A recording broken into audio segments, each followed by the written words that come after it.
네, 썰팩입니다. 2위부터 보시죠. 김창룡 사의 표명. 자, 오늘 김창룡 경찰청장이 임기 26일을 앞두고 남기고 사의를 표명했습니다. 정부가 추진하는 이른바 경찰국 신설에 반대 입장을 분명히 밝혔습니다. 현 시점에서 제가 사임하는 것이 최선이라는 판단을 하였습니다. 행정안전부 경찰 제도 개선 자문위의 논의와 관련하여 국민의 입장에서 최적의 방안을 도출하지 못해 송구합니다. 하지만 오늘 이상민 행안부 장관은 경찰의 반발에도 불구하고 경찰국 신설에 속도를 내겠다고 했습니다. 국민의 입장에서 최적의 방안이 아니라는 경찰과 경찰에 대한 지휘와 견제로 국민 인권 보호에 기여할 거라는 정부, 혼란이 예상되고 있습니다. 이리 보시죠. 윤 대통령 나토 정상회의 참석. 윤석열 대통령이 오늘 스페인 마드리드로 떠났습니다. 우리나라 대통령 최초로 나토 정상회의에 파트너국 자격으로 참석하기 위해서인데요. 윤 대통령은 오늘 출국길에서 별다른 입장은 내놓지 않았습니다. 하지만 앞서 이렇게 언급한 바 있죠.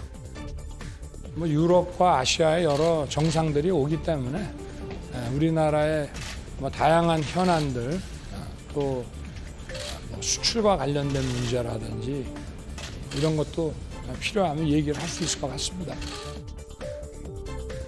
이에 대해서 오늘 민주당 우상호 비대위원장은 군사동맹의 한 축에 있는 곳에 참석하는 것이 과연 맞느냐면서 언행에 신중했으면 좋겠다라고 입장을 밝혔습니다. 여러분이 픽한 오늘의 썰 무엇인가요?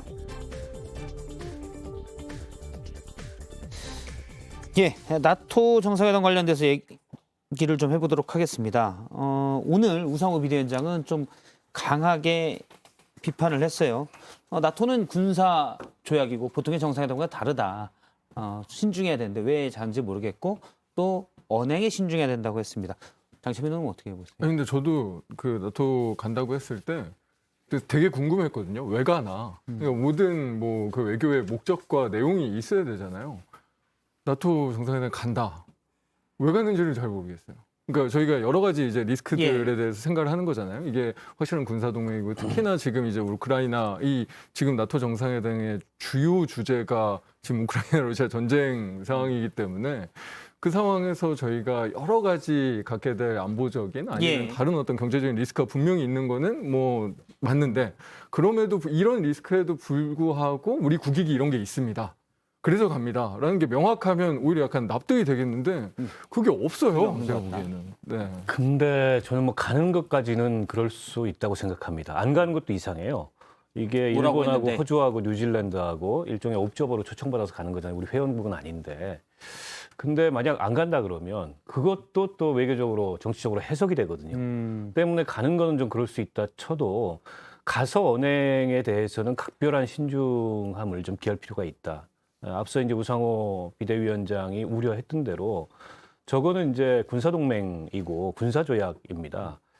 그리고 한때 이제 나토가 다 죽어간다 이런 얘기가 나오다가 최근 들어서 러시아 견제 심리가 발동하면서 나토의 군사적 의미, 정치적 의미가 훨씬 더 커졌어요. 원래부터 러시아를 견제하기. 네, 그래서 기구죠. 사실은 과거에 가입하지 않고 있던 스웨덴이나 핀란드나 이런 나라들까지 이번에 이제 옵저버로 또 오는데 그 나라들도 이제 가입 얘기가 지금 나오고 있거든요.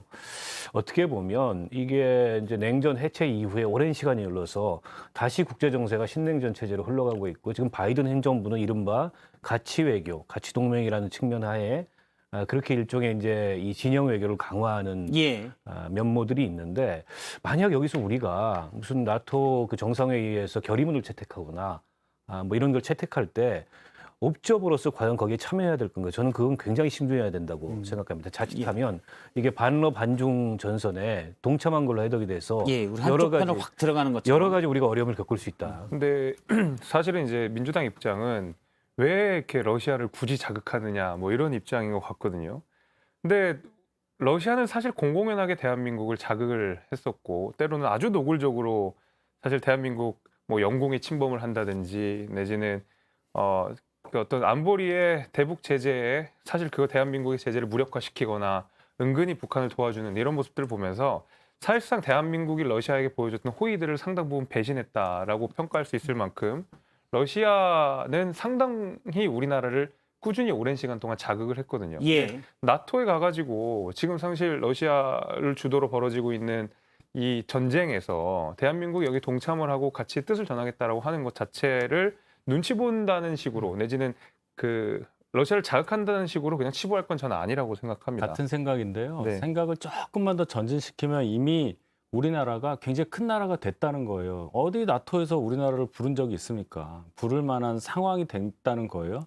자유민주주의 체제, 시장 경제 이런 가치를 갖고 있으면서 세계 경제 10위권 이런 나라가 나토에서 불러올 만한 나라가 그 이외에 별로 없단 말이죠. 그렇기 때문에 인정을 받는 국력을 갖고 있는 나라인데 그렇다면 국제사회, 뭐 국제사회라는 게 실체가 있는 건 아니겠지만 어쨌든 국제사회라고 한다면 국제사회에서 어떤 역할을 좀 해줘야 되는 이제 상황이 된 거예요. 우리가 조금 더 생각을 넓혀야 된다고 보고 거기에 우리가 참여한다고 해서 야 이제 우리가 중국, 러시아 눈치를 이제 보던 입장에서 이거 한쪽 편에 쓰면 우리가 또 피해를 보는 거 아니냐 이런 생각만 하면 뭐 몇백 년 지나도 똑같을 겁니다. 지정학적 위치가 우리는 똑같으니까 우리는 북핵 리스크를 안고 있는 나라기 때문에 다른 나라들의 협조가 굉장히 필요한 나라이기도 해요. 이런 상황에서 이번 나토 정상회담 참가를 좀 보자 이런 의견을 제가 드립니다. 저는 어쨌든 우리 외교 원칙은 국익 중심의 실용 외교여야 된다고 생각하고 예. 더 나아가서 이제 국가 위상이 커진 만큼 이 중진국 외교를 지향해야 된다고 보는데 그럼에도 불구하고 여전히 전략적 모호성을 유지해야 될 영역들이 있다고 봐요. 특히나 이게 이제 단순한 어떤 뭐 러시아의 우크라이나 침공에 항의하는 국제사회의 인도주의적인 흐름에 동참하는 차원이 아니잖아요. 지금 어쨌든 미중 간에 전략 경쟁이 일어나고 있고 그 전략 경쟁은 군사적 긴장만이 아니고 경제 문제를 포함한 전 분야에서의 긴장이에요. 우리 패권 전쟁이다. 그렇죠. 우리 경제 현실을 보면 중국과 뗄래야 뗄 수 없는 현실이라는 게 분명히 있습니다. 때문에 저는 뭐 나토 그 옵저버로 참여하는 거 거기 안 가는 것도 이상해요. 오라 그러는데 가는 건 좋은데 가서의 언행이나 또 이 윤석열 그 정부의 지금 외교의 밑그림이 예. 안 나왔는데 그런 것들은 굉장히 신중한 어떤 국익 차원의 이 숙고와 토론이 필요한 부분이라고 봅니다. 근데 이제 사실 그 러시아랑 중국은 2010년대 이제 2000년대 후반 2010년대 초반 정도에 그 집단안전 보장 조약 기구를 만들어서 사실상 그 중아시아 이 아시아 다섯 개국과 함께 이미 자신네들의 체제를 구축을 좀 해놓고 나름의 연맹, 동맹 이런 형태를 갖추면서 사실은 그 서방 진영 국가에 대한 반대 전선들을 이미 만들어 놓고 있었는데 그냥 서방 자유민주주의 국가가 신경을 안 썼을 뿐이거든요.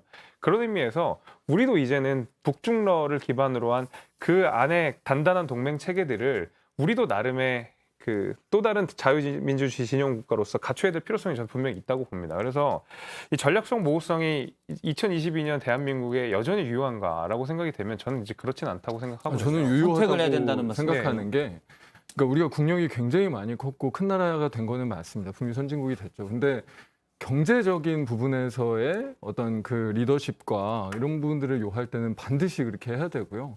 이게 군사동맹이나 군사력 관련된 외교에 있어서는 아직도 모호성을 유지하는 게 맞다. 그게 아까 번석 의원님도 얘기하신 실용외교에 맞는 방향성인 거고 그래서 우리가 G7이나 이런 어떤 경제 중심의 이 선진국 체계에 대해서는 모두가 정말 이견 없이 좀 더 적극적인 역할을 요구하는 거고 다만 이런 어떤 군사 중심 외교에서는 사실상 굉장히 큰 리스크를 우리가 가지고 있기 때문에 훨씬 더 조심하고 신중해야 된다라는 판단을 하고 있는 거죠. 그래서 이런 종류의 전략적인 모습은 분명히 필요하다. 지금도 적실하다. 알겠습니다. 저희가 나토 얘기까지 해봤고요. 지금 나토에서 이제 또 뉴스들이 윤석열 대통령이 움직이면서 얘기가 되겠죠. 또 다뤄보도록 하겠습니다.